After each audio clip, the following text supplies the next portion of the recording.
इस वक्त अगर इंटरनेशनल प्रेशर आए तो पाकिस्तान इस पलड़े में नहीं है कि वो उसको इनकार कर सके कि इमरान खान के बगैर जो कॉन्फिडेंस है रियासत के ऊपर वो नहीं आता। मोहम्मद बिन सलमान ने इमरान खान से त्यारा वापस ले लिया था। अभी तक इमरान खान के खिलाफ मोहम्मद बिन सलमान जो है वो कहीं इस्तेमाल नहीं हुए। जावेद चौधरी वगैरह ये पूरी कहानियां सुनाते ये हैं। सारे ऐसे ही हैं जिसको जो लिख के दे दिया आगे। पर भाई दो आपने ना अभी गुफ्तगू करते दो बातें बड़ी अहम की। आपने कहा देखें यार, इंटरनल प्रेशर अगर बिल्ड हो जाए, ये लोग इंटरनली प्रेशर बिल्ड कर जाएं तो वो मामला कर लें, या एक्सटर्नल प्रेशर आ जाए। एक्सटर्नल प्रेशर को जो काउंटर करने की जो हुकूमती स्ट्रेटजी है या हुकूमती जो लोग हैं वो जो गुफ्तगू करते नजर आते हैं फवाद भाई, वो ये एक तो ये कहते हैं कि एक जैसे वज़ीर दाखिला साहब हमारे गए, उन्होंने मुलाकातें की। दूसरी सर, वो ये समझते हैं कि मशरिक़ वस्ता के जो लोग हैं, मोहम्मद बिन सलमान की मैं अगर बात करूँ, मोहम्मद बिन सलमान वगैरह का इतना इन्फ्लुएंस है कि वो इन्फ्लुएंस ये लोग इस्तेमाल कर लेंगे और इस इनकी जो रिहाई है उसको रुकवाने में कामयाब आ जाएंगे, और मुमकिन अमरीकी जो प्रेशर है उसको मैनेज कर लिया जाएगा। और जो मुनीब फारूक जैसे लोग हैं या हसन अयूब जैसे लोग हैं जो जो एस्टेब्लिशमेंट की से खबर लेके आते हैं, कुछ भी आप कह लें, वो ये कहते हैं कि ये फैसला कर चुकी है रियासत कि भाई अगर प्रेशर आ भी जाएगा तो देखी जाएगी, कोई ऐसा मसला नहीं। देखिए वो तो इनको तो खैर पता ही नहीं ना, मुनीब को क्या पता है या इनको क्या पता है कि इंटरनेशनल प्रेशर का क्या मतलब है या क्या। ये तो जो जिस तरह आपने कहा कि वो तो जो सुनी उन्होंने आगे से आगे कर दी ना, उनकी तो वो नहीं है ना, वो हैसियत और अहमियत तो नहीं है कि जो तज्जिया कर सकें या चीज़ें कर सकें। देखिए इस वक्त अगर इंटरनेशनल प्रेशर आए तो पाकिस्तान किसी इस पलड़े में नहीं है कि वो उसको इनकार कर सके। पहले तो ये समझने की ज़रूरत है। और प्रेशर में हर चीज़ का एक वक्त होता है। आपको याद है एटमी हथियारों के ऊपर हमने प्रेशर ले लिया ले था। लिया था, प्रेशर ले लिया था। और लेकिन आप उस वक़्त पे भी याद करें कि जब 6 महीने यहाँ पे सैंक्शंस लगी तो 6 महीने बाद हमारी बस भी हो गई थी। हम कह रहे थे जी इसको करें, कुछ आगे चलाएँ ये वो। अब इस वक़्त तो जो सिचुएशन है हमारे पास 6 महीने का भी टाइम नहीं है। हमारा अगर आईएमएफ 6 महीने भी डिले हो जाए तो हमारा प्रॉब्लम ये है कि ये जो एक इस वक़्त जाली तरीके से इम्पोर्ट्स को रोक के डॉलर को हमने 278 पे रखा हुआ है और इंडस्ट्री जो है वो तकरीबन बंद हो गई हुई है। उसकी वजह से जो पाकिस्तान में इस वक़्त बेरोज़गारी नीचे तो है लेकिन ऊपर डॉलर जो है वो अभी हमने उसको मुस्तहकम रखा हुआ है। अगर आईएमएफ का प्रोग्राम डिले हो जाए, ख़त्म भी ना हो, तो भी हमारे यहाँ डॉलर जो है वो 350 पे चला जाएगा और उस सिचुएशन में हम हैंडल नहीं कर सकते जो चीज़ें हैं। हमें आप अगर हमारे पास पै देखें ना, परवेज़ मुशर्रफ साहब में, जनरल अयूब में या जनरल ज़ियाउल हक में और मौजूदा सिचुएशन में क्या फ़र्क है? एक तो वो तीनों पॉपुलर भी थे अपनी किसी हद तक और दूसरा था कि डॉलर आ रहे थे। स्ट्रेटेजिक पोजीशनिंग ऐसी थी कि स्ट्रैटेजिक पोज़ीशनिंग ऐसी थी, अफ़गान वॉर च पहले जमवान थे, उससे पहले अयूब खान के दौर में वियतनाम वॉर चल एग्ज़ैक्टली। रही थी, फिर और वो अपना कम्युनिस्ट ब्लॉक कोरियन और वो वॉर चल रही थी, कैपिटलिस्ट। बिल्कुल, और कोल्ड वॉर थी। जी, बिल्कुल ऐसे ही है। उसके बाद अफ़गान वॉर शुरू हो गई हैं। ऐसे ही है। अब ये वॉर्स ख़त्म हो गई हैं, तो हमारी स्ट्रैटेजिक पोज़ीशन वो नहीं है कि नहीं है। तो ना ये पॉपुलर है, ना डॉलर आ रहे हैं। तो आप तीसरा सिचुएशन क्या बनाएँगे? अभी पाकिस्तान को बनते हुए तो देखो ना, टाइम अगर आप कहते हैं ना हम ये जो शहबाज शरीफ कोशिश कर रहे हैं या ये कहते हैं जी हम इकोनॉमिक टर्न अराउंड कर देंगे, वो भी क्या टर्न अराउंड कर देंगे आप? ना इंडस्ट्री है। आप इज़राइल को अगर देखें ना, आज तो हम कहते हैं ना कि इज़राइल ने कितनी ज़बरदस्त टेक्नोलॉजीज़ बना ली हैं और इज़राइल ने ये हमास का जो कर दिया है, ये कर दिया है।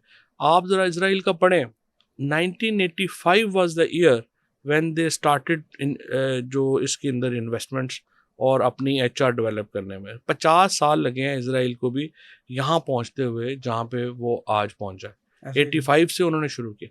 अब यहाँ पे हम क्या 2 साल में या 3 साल में तो टर्न अराउंड पॉसिबल ही नहीं ना। हम कम से कम 10 साल सर, कम से कम 10 साल सर। हमारी सिर्फ 2 ही चीज़ें हैं, या तो देखें हमें हमें ब सीधी बात है, हमें बाहर से पैसे चाहिए। अच्छा। अब वो बाहर से पैसे आपको या तो अमेरिका दे या आईएमएफ के ज़रिए, वर्ल्ड बैंक के अमेरिका ज़रिए, तो किसी को भी नहीं दे रहा। वो दे नहीं रहा, या हमें अरब्स दें, वो भी नहीं दे रहे। नहीं दे रहे, 100 अरब डॉलर बीच में लटक गया। तीसरा है कि ओवरसीज़ पाकिस्तानी आएँ और वो लगाएँ। वो भी नहीं आ रहे। ओवरसीज़ पाकिस्तानी इमरान खान के बगैर तो नहीं आ नहीं आ सकते। रहे। So people of Pakistan, problem ये है कि इमरान खान के बगैर जो कॉन्फिडेंस है रियासत के ऊपर वो नहीं आता। सो इमरान खान की इस वक़्त जो हैसियत है वो रियासत की स्टेबिलिटी से जुड़ी हुई है। ये बड़ी मेरे दिमाग में सवाल है, चूँकि आप बड़े पावर कॉरिडोर्स के करीब रहे हैं, हमेशा रहे हैं। ये बताइएगा कि ये सोचना कि मोहम्मद बिन सलमान को हम इस्तेमाल कर लेंगे, अगर हम पे अमरीकी प्रेशर आता है, तो ऐसा होता है? किया जा सकता है? मोहम्मद बिन सलमान की हैसियत तो बड़ी अहम है, इसमें कोई शुबा अच्छा। नहीं। और ज़ाहिर है कि उनका इन्फ्लुएंस भी है और ज़ाहिर है कि वो पाकिस्तान से उनका ताल्लुक़ भी है। अभी तक जितने दावे किए गए थे कि मोहम्मद बिन सलमान इमरान खान के बड़े ख़िलाफ़ हैं, वो कोई दावा साबित नहीं हुआ। लेकिन अभी तक इमरान खान के ख़िलाफ़ मोहम्मद बिन सलमान जो हैं वो कहीं इस्तेमाल नहीं हुए, और अभी तक उन्होंने कहीं पर भी ये तासुर नहीं दिया कि वो इमरान खान के ख़िलाफ़ हैं। और इसी तरह से इमरान खान ने भी उनके लिए एहतराम की बात की है, या जो भी ये चीज़ें वो की हैं। सो मुझे नहीं लगता कि वो इस एक्सटेंट पे जाएंगे कि वो आप समझें कि कोई इमरान खान से उनकी कोई पर्सनल इशू है। सो वो अभी तक तो साबित नहीं हुआ। मोहम्मद बिन सलमान ने इमरान खान से त्यारा वापस ले लिया था। ताहिर अशरफी उस पे पूरी कहानी सुनाते हैं कि जी वो कुछ मामलात वहाँ तक पहुँच गए, कैबिनेट में जो कोई गुफ्तगू हुई, वो कैबिनेट की गुफ्तगू जो थी, वो मोहम्मद बिन सलमान तक पहुँच गई। ये सारा मंज़रनामा आपके सामने ही हुआ होगा, ये क्या था मामला? कैबिनेट में तो सवाल ही पैदा नहीं होता। कभी इमरान, पहले जो लोग इमरान खान को जानते हैं, उनको पता है कि इमरान खान कभी भी फॉर्मल गैदरिंग्स में या कभी इस तरह की बात कभी नहीं करेंगे। और मोहम्मद बिन सलमान का मुझे पता है कि इमरान खान बड़ा एहतराम, ये कहानियाँ बनाई जाती हैं, सुनाई जाती हैं। जैसे शहबाज शरीफ साहब गए थे तो उनके बारे में उस वक़्त इतनी कहानियाँ थी कि फ़लानी चीज़ बरामद हो गई, फ़लाना उनका बरामद हो गया। ये हमारी एस्टेब्लिशमेंट की एक पुरानी, एक कह लीजिए कि लाइन है कि किसी को लगा दो कि इसने ये कर दिया था, वो कर दिया था, और बताते रहो कि इससे कोई फ़र्क नहीं पड़ता। त्यारा वापस लिया गया था सऊदी अरब की तरफ से? सऊदी अरेबिया से वहाँ पे जब आप पहुँचे थे तो त्यारा एक्चुअली दिया ही, इसलिए जहाँ तक मुझे याद है, इमरान खान जब गए थे तो उन्होंने कहा कि जी मैं तो कमर्शियल प्लेन पे जा रहा हूँ। उन्होंने कहा आप कमर्शियल प्लेन पे ना जाएँ, हमारा जहाज़ आपको छोड़ के आ जाएगा। ये जो आप कह रहे हैं कि ऐसी कोई बात ही नहीं कि कैबिनेट की कोई बात मोहम्मद बिन सलमान तक पहुँची हो, ऐसा मामला? बात ही नहीं हुई तो कैसे पहुँचने हैं? यहाँ तो जावेद चौधरी कौन सी समेत कैबिनेट मीटिंग है जिसमें मैं नहीं था? जावेद चौधरी वगैरह ये पूरी कहानियाँ सुनाते ये हैं। सारे ऐसे ही होते जिसको जो लिख के दे दिया आगे। अच्छा, आप कह रहे हैं इफ़ेक्टिव है लेकिन वो इस तरह का काम नहीं करेंगे। अ, और लेकिन सऊदी अरेबिया में भी मैं आपको बता सकता हूँ कि मेरे बहुत करीबी ताल्लुकात हैं सऊदी जो हैं लोग जो यहाँ पे, जिनका कुछ ना कुछ है, और उनसे भी यही मेरा तासुर है कि वो कोई सऊदी अरेबिया बिल्कुल इमरान खान के ख़िलाफ़ नहीं जाएगा। लेकिन फ़वाद भाई हम देखते हैं कि एक ऐसी सूरत-ए-हाल तो बनाई गई थी ना, जैसे मलेशिया में एक जो कॉन्फ्रेंस हो रही थी जिसमें उसमें सऊदी अरब प्रेशर आया, फिर इमरान खान साहब ने माना कि सऊदी अरब का प्रेशर था, उन्होंने मलेशिया का दौरा वो विज़िट कैंसल किया। तो वो सारी सूरत-ए-हाल तो बन के सामने आ रही थी ना, फिर शामिल कुरैशी का हम ये बयान सुनते हैं कि अगर अगर सऊदी अरब के मामलात नहीं उस तरह मामलात होते, तो हम जो हैं अपने नए ब्लॉक की तरफ जा सकते हैं। शामिल कुरैशी ने ये बात कही थी। फिर वो मलेशिया का दौरा कैंसल भी किया गया। तो वो सारी सूरत-ए-हाल जो थी, उस वक़्त क्या चल रहा था सर? फिर दौरा कैंसल करने में बुरा तो मनाया था सऊदी अरब ने कि आप क्यों जा रहे हैं वहाँ पे? तो सिचुएशन तो गड़बड़ा तो गई थी सर। ऐसा ही है।